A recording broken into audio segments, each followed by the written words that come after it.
Hello, welcome back to Desktop Publishing with QuarkXPress. My name is Martin Turner. This is the final episode of the year, and we're going to do something a little bit more fun today. We're going to look at 25 principles of composition, but we're going to have to look at them pretty quickly. So let's go straight to the screen, and the first one is that the eye typically goes from dark to light. So if you've got a document and for whatever reason the eye is going to begin in a dark place, it will move across to a white place or a light place, especially in a photograph. And the more gradual that is, the more effective it will be. Something to know about, something to understand. You can apply it in lots of ways, particularly using the coloration of different kinds of text. Secondly, the eye tends to go from out of focus to in focus. So if your eye begins there, it's going to move across to there. Okay, again, a principle that you can use easily in QuarkXPress. I created this particular out of focus thing by using a shadow. Okay, number 3. The eye will go to the joining point of two lines. If you've got two lines joining like that on the page, then the eye will just go there. However, and you probably already know this, it's quite well known, the eye will also follow two lines that appear as if they would join up and create a center of interest which may be more powerful than simply having the lines join like that. So it may be the eye will dwell there longer in that space there than it would have done if the lines had been joined up. Okay, principle number 5. Generally speaking, the eye is more drawn to a line which is wavy than to a straight line. And the eye is especially drawn to this ductus line, this sine wave line. That particular line is one which we just love. Again, lots of things work together in a layout or in an image, and it may be that one thing overcomes another thing. But usually when you start having these things work together, then you begin to have very powerful layout which moves the eye around the page without the reader really knowing why they're doing it. Well, when you have a center of interest, as we've created here with a circle and some white space there for the eye to go into and leading lines taking you into it, the eye will tend to begin here, but then it will follow the strongest leading line coming out of it. So again, in a schematic form, you might say, well, why is that doing anything for me? Actually, in a layout, you can use the forms of text to take the eye from one thing to the next thing. Now, spirals, we love spirals, and of course you can make them now very easily. I made that one I think in Illustrator years and years ago when I first started teaching this particular thing. But I can make my spiral now in QuarkXPress, and like that, works very well. In a spiral, the eye will tend to go all the way in, and then it will come all the way out again.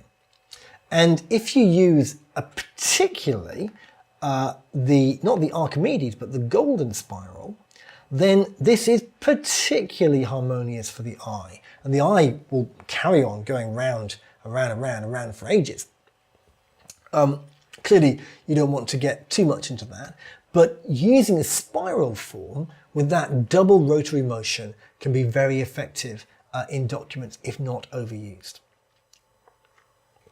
Now, one of the things that I think everybody learns in design school is that where you have the heavy, larger, darker things at the bottom and the smaller, lighter, I mean in terms of tone, lighter things at the top, it looks harmonious. It looks like everything is standing as it should do. Whereas number 9, when a thing looks like it's going to topple, it creates tension. Now, there are particular letters which look more or less stable and more or less topply. And again, you can use that to your advantage, especially when you're setting capitals or very large titles. Now, the eye likes to follow a leading line, whether it be an arrow like this or the gaze of a human's eye. But when it does that, it wants somewhere to stop. So if you have some space for the eye to come to rest in, the result will be harmonious. Whereas if you have, so I'm moving the wrong thing there, if you have that arrow pointing off the page, then it will be unharmonious. Look at the way that just changes the way that your eye responds to that. Very, very simple. Now, when you have a pattern, the eye is drawn to the break in the pattern. Okay, if you're very OCD, you might be upset by it, but that will always attract the eye. And you can do this very subtly. You can have patterns which appear to be the same, and yet intrinsically the eye will be taken to the break in the pattern, even if the brain has not consciously recognized there is a break in the pattern there. Now, in a rectangle, the eye typically comes to rest at one of these 4 points, which are actually measured by the golden section. We're not going to go into the golden section today, but if you want to calculate golden sections, go to the shape maker. It's not actually in the shape tool, but if you go to polygons, you will actually have golden rectangles created for you. And I'm not sure that's gone. It's gone somewhere, I'm sure. Oh, that is the golden rectangle there, yeah. So that is the shape of a golden rectangle. And those, let's give that a bit of a frame so we can see it. Those points actually reflect the way the golden rectangle is calculated. Clearly, if your frame deviates strongly from the golden rectangle, then it's not going to have quite the same impact. But the eye does not end up in the middle. So the middle point is not where the eye goes. It is one of these points, but not all of them. If you're square rather than rectangular, there's less tension involved there, and it's generally less effective. That's one reason why pages are almost always rectangular and not square. Now, what have we got here? Where the shape of an element echoes the shape of its enclosing frame, be it a frame on the page or the page itself, the result is harmonious. So if you're doing a portrait page, let's give that another frame, then actually portrait images in that page will be more harmonious than landscape images. Okay. Where you have a single dominant element, that is the primary interest, and that organizes the page very well, but it can be a little bit dull. So where you then have secondary interest, which echoes the shape of the primary interest, or perhaps the color or some other aspect of it, but is less than, so it's, in this case it's more blurry and it's smaller, then the result is harmonious. However, when you have multiple primary interest, you have what's called competing interest, and the result is simply confusing. Look how much nicer that is than that. That nice? That genuinely annoying. So that one is nice, and that one is annoying. Now, as I referenced earlier, when you have a line taking you out of the page, this will actually take the reader or viewer's attention away from your artwork. Now, in this particular case, this one could be taking us to turn the page over. And in fact, if you put a little something, typically a page number, in the bottom right-hand corner, then there's a really strong emphasis to turn over that page. And in fact, what you ought to try to do is always have your page numbers at the left of the left-hand spread, or the right of the right-hand spread, and that creates much more impetus for the reader to turn the page over.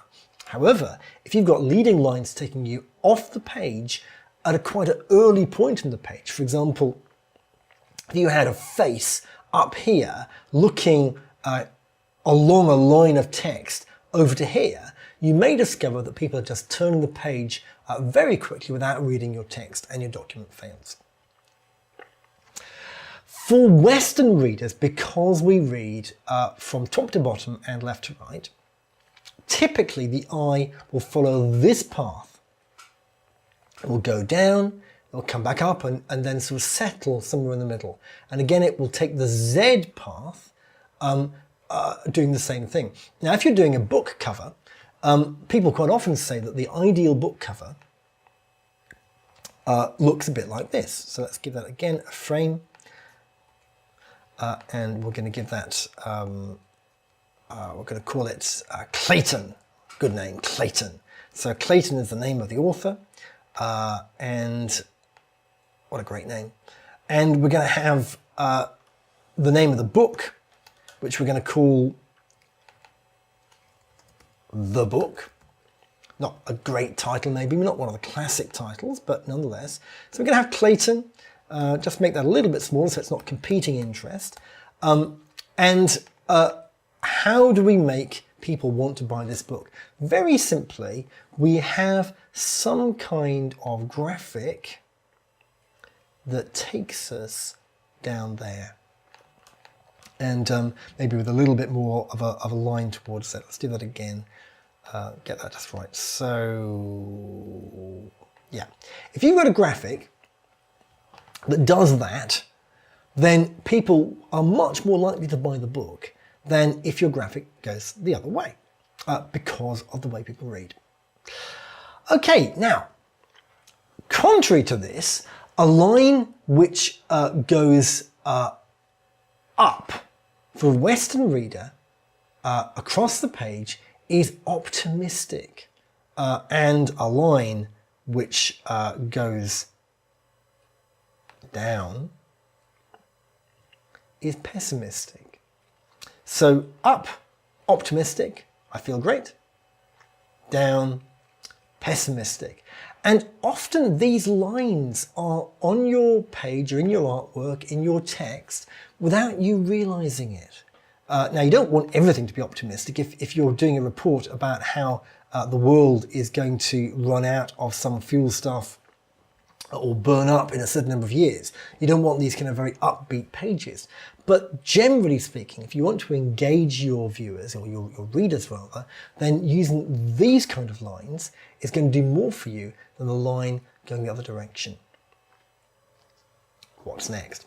Now, what a terrible picture of a face, you're probably thinking, and I would agree with you. However, your attention went straight to that, even though this is much bolder and in principle, on the principles we've already seen, ought to be taking your attention first. The reason is that our eyes go to human faces above all other things. And in fact, this isn't actually a picture of a face at all. This is just some lines and some dots and a kind of U shape. And yet you interpreted it, and everybody seeing this interpreted it straight away as a human face. Well, another thing that attracts our attention always is text. So with photographs, very often people will read the caption before they've even bothered to look at the picture. So captions and images are absolutely essential. And if you've got a page which is mainly graphic or photographic work, a small amount of text, even though for other reasons it doesn't actually have much of a role on the page. It's not in the right place. It's quite small. It's not reflecting the interest, and yet the eye will go straight there. However, the eye also finds mistakes. So if you're not an English speaker, the spelling is spelt incorrectly there. It's a slightly ironic thing. So although we've got these wonderful spirals that attract the attention, and they're in harmonious secondary and primary interest, as soon as you've seen that spelling mistake, you will never be able to see this page again without seeing that mistake. And it's not just spelling mistakes.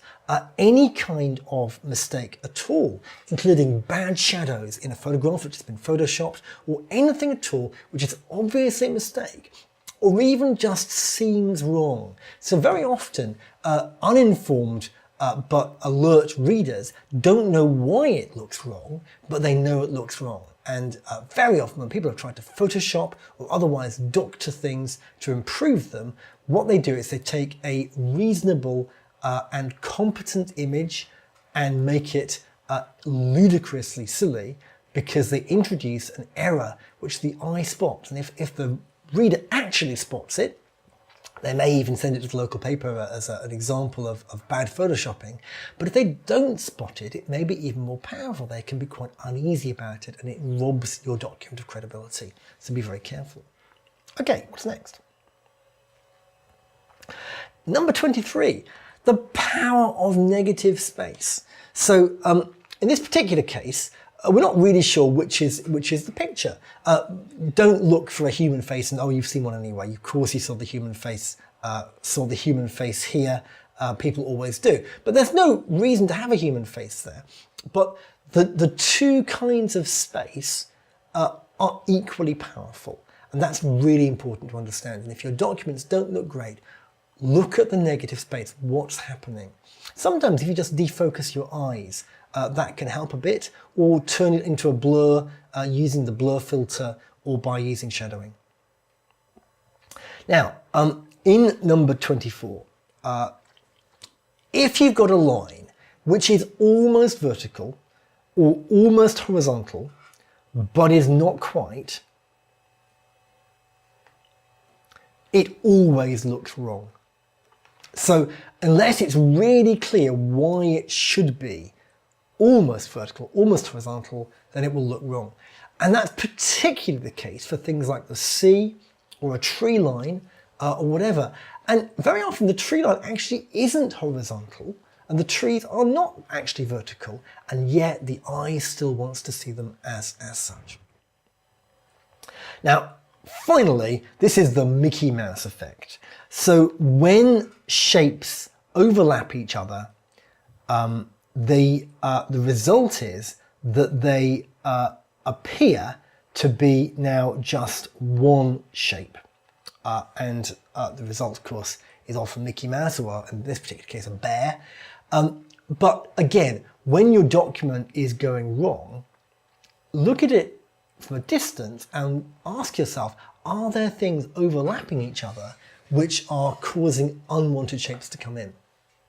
Well, that's 25 principles of composition. They apply to photography, they apply to graphic artwork, and they apply to page design. I've been sharing those, I think, for 25 years now. I've actually discovered a few more since then. There were some great books published in the 1920s when people really worked hard on these things. And if you've been looking at composition books which talk about the rule of thirds and a couple of other things and wonder, where's the rest of the composition? Some of the really great artists of the 20s and 30s went to town on this. They've got maybe 100 principles. But with these 25, that is enough. If you already know them, of course, that's great. But if you didn't know them, it's enough to enable you to decode what's going wrong with a document. When something is going wrong, it just looks subtly incorrect. And also, you can use them to help the user, the reader, navigate around a page without having to be told, read this next. Well, that wraps it up for the year. Thank you very much for being with me during these sessions. I've enjoyed making them. I hope they've been useful to you. Do go back and review them. And please do take a look at the book, Desktop Publishing with QuarkXPress 2017.